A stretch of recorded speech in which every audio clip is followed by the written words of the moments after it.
That way you can't ask me any of these tough questions. And if you did, my answer was going to be Jesus to every single one of them. Oh boy. Well, I have been looking forward to this day for a long time, and it's just great that it's here. And I've got something prepared here, obviously, to say, and I hope it doesn't take too long, and I don't think it will, unless I kind of have to make the odd pause here and there, and you'll have to forgive me for that. Like now. So I have a lot of friends and family here today, as you saw, and I know that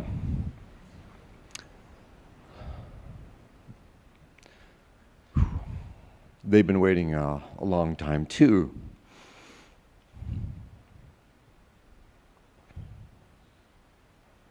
I really thank them for their patience.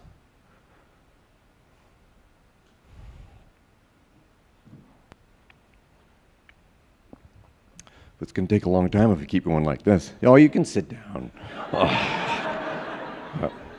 What are you going to do, poke me every time? I might. Yeah. I might. But, and their prayers. I mean, I guess I didn't know.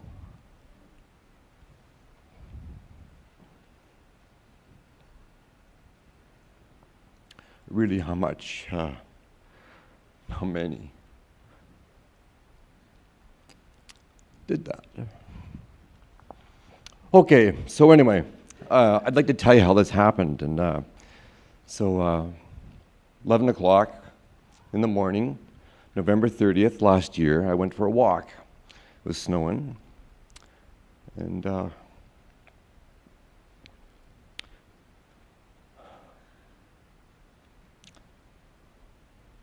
knew what I was going to do, and went into the woods, and I found a log to sit on. And I prayed, and I asked Jesus to forgive me for the mistakes I'd made. Told him I believed that he was the Son of God, and that he was here on earth, and he died for me, and then he'd been raised from the dead. So I got all those answers right, which is good. But you know, the thing is why did I wait so long to do that? It's just crazy. And I think I was just unsure about a whole bunch of things, and I just didn't take time to really think about them. Like, was I on Earth just as an accident, as the Big Bang, or as I come from goo from a swamp, or, like, that's what everybody tells you, that it's just all a big accident. Well, the Bible, was it true? Is it fact or fiction, or, who wrote it? It's funny, I'd gone to church for a long time, but I never thought about that for myself, really, and take the time to investigate it. Well, I'm 59, been married to Carol for 36 years. Carol was a Christian when we were married.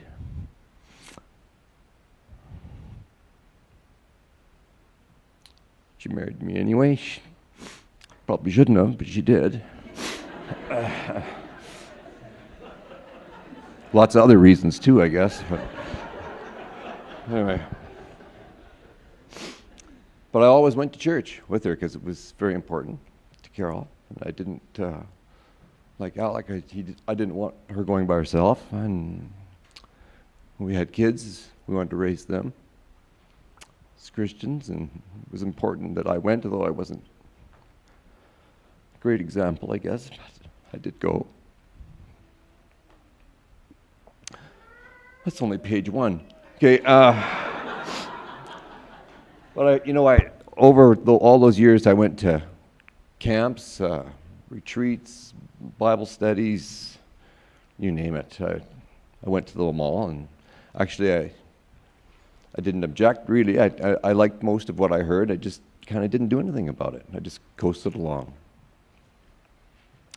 But Carol, ever optimistic, she'd always leave sort of material here and there, books in the bathroom. It's my favorite place to read.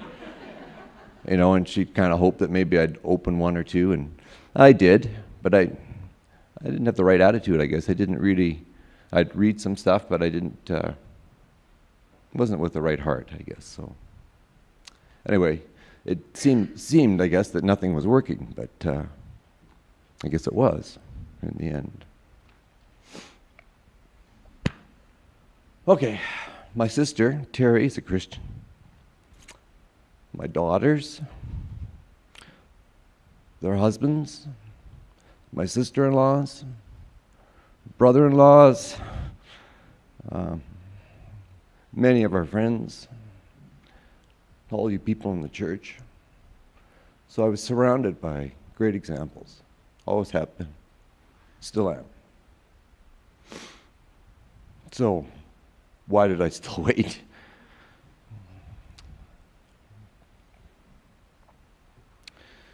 Well, 12 years ago, a good friend of mine, Paul Stell, was dying from a brain tumor. He was 37, he's married to Bridget, and had 3 kids. Bridget's here today. She's made the trip from Victoria to hear what I've got to say, so I got to be able to say it. When Paul was undergoing treatment, I would sometimes drive him to the hospital.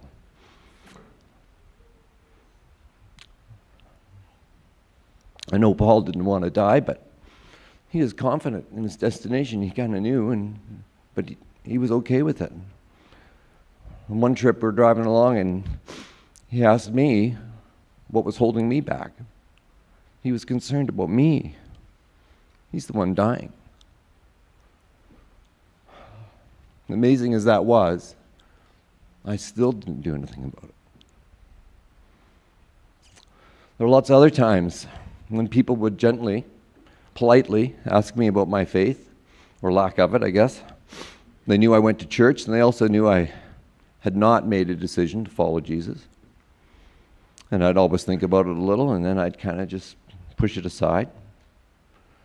I remember several times hearing convincing sermons, too, sitting there and having someone say, "Is today the day that you're going to make that decision?" And I'd hear that, and I'd think about that, and then, no, wouldn't do it. I remember Steve and Kathy, and they're here today, too, and they led an Alpha course at a church we attended in Victoria. And I was one of those people you don't want to have come to an Alpha course. I asked lots of questions, and I'm sure they'd go away and think, I don't know, what angels or the devil or whatever, and they'd come back and give me stuff to read, and it was all very interesting, but still, I didn't do anything. Carol's sister, Evie, and husband, Ross, took us to Malibu one year. It's a Christian camp, beautiful place, Princess Louisa Inlet. I know that they thought that'd be a good place, but still didn't make that decision. So what was I waiting for? I think my life was just too good. I got Carol, got 3 beautiful daughters, had a good job, money, nice house, healthy. I was content and happy. What did I need God for? My life was rich, so I thought. I found out later in the Bible, in Matthew, Jesus says, "Again, I'll tell you, it's easier for a camel to go through the eye of a needle than for someone who is rich to enter the kingdom of God." That's me. 4 years ago, we moved from Victoria to Prince George.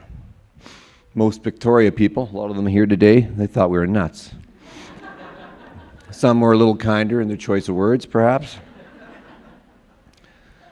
But we moved here because our 3 daughters had all met Prince George men here, fine young men. I got the 3 best son-in-laws.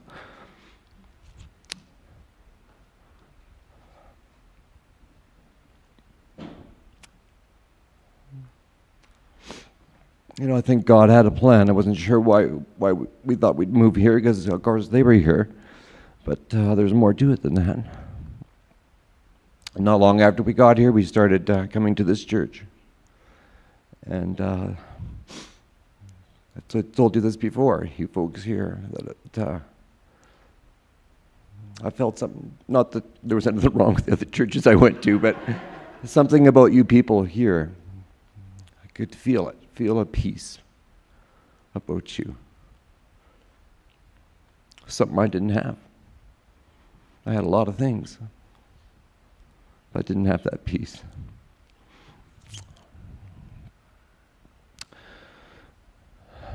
Pastor Henry, Marilyn, here in the front row, they were looking after this place when I got here. They just welcomed us with open arms, introduced us to snowmobiling, tried to answer my questions, and I was getting closer, but I wasn't still quite there. And then Elliot and Victoria came, and just another great couple, and we become very good friends with them. So early on, there was a Sunday where one of Elliot's first sermons, he talked about heaven. And I don't know if you remember that day. And you see, you don't know sometimes when you're sitting there and you hear a message, and sometimes it's more meaningful than others, depending on where you're at, I guess. Well, that day, he talked about heaven. And he talked about a story from the Bible, from the Gospel of Luke, about a rich man that dies and ends up in hell. And there's a great chasm separating him from heaven, and he begs God to change his mind, but God says no. Then he pleads with him. He says, well, then, at least send someone to warn my brothers that are still living. And God says, no. They've had the opportunity, and they chose to ignore me. And that made me think. I thought, well, how many opportunities have I had? What if I'm wrong? I didn't want to take that chance. So finally, I took the time I thought I'm going to retire. I do have time. So I thought, well, I'm going to decide this once and for all. So I just started reading, and I read Tim Keller's Reason for God, Lee Strobel's Case for Christ, Cold Case Christianity, lots of books I read. And gradually, I was getting answers. And I think I was getting answers because I finally decided that I wanted answers. In the end, it was Lee Strobel's Case for Faith that was the tipping point for me, because he presents all his evidence. And then at the end, he says, if you're even 50% of the way there with me, he says, now it's time for you to have the faith to take a step. You won't be 100%. I mean, maybe some people are, but you at some point have to take that step. And I guess I was just so stubborn. I'd waited so long, but when I read that and I thought, that is me. I've searched now, I've got all these questions, I'm comfortable with that, and I'm almost there. And so that's what I decided to do, is I just tell God that. So that brings us to November 30th last year. And, actually, I skipped ahead. November 29th, we were invited to go to my daughter, Heather, and Adam's house for dinner. And we're driving along Ospika there in town, go past Westwood Church. You don't know if you've seen, they have a big sign out front. And they just, to announce things like we do here. And I looked up at that sign. You know what that sign said? It said, "What are you waiting for?" So, I think I decided before I saw that sign. I think I knew that that's what I was going to do the next morning. But when I saw that sign, I went, wow, something's happening there. So anyway, I knew I'd still have questions, of course, but in the Gospel of John, Thomas, one of the disciples, is still unsure about Jesus coming back from the dead. He wasn't there when the other disciples saw Jesus to begin with. And so the other disciples told him, they said, "We've seen the Lord." But he said to them, "Well, unless, I've seen his hands and the mark of the of the nails in his hands, and unless I place my finger into his side, and I'm not going to believe. I'm thinking, wow, that's like someone who was right there, right? And then 8 days later, Jesus walks through a wall into the room where Thomas is, and he says, "Put your finger here, see my hands. Reach out your hand and put it in my side. Stop doubting and believe." Thomas answered him, "My Lord, my God." And then Jesus said, "You believe because you have seen me. Blessed are those who believe without seeing me." Well, I believe now, and I feel a peace with that decision. And I know where I'm going to go when I die. And Jesus is my Lord and Savior. And I don't know everybody that's here today. And I'm thinking maybe there's somebody here like me. So if you are here today and you don't believe, then I'd urge you to take the time. Don't wait.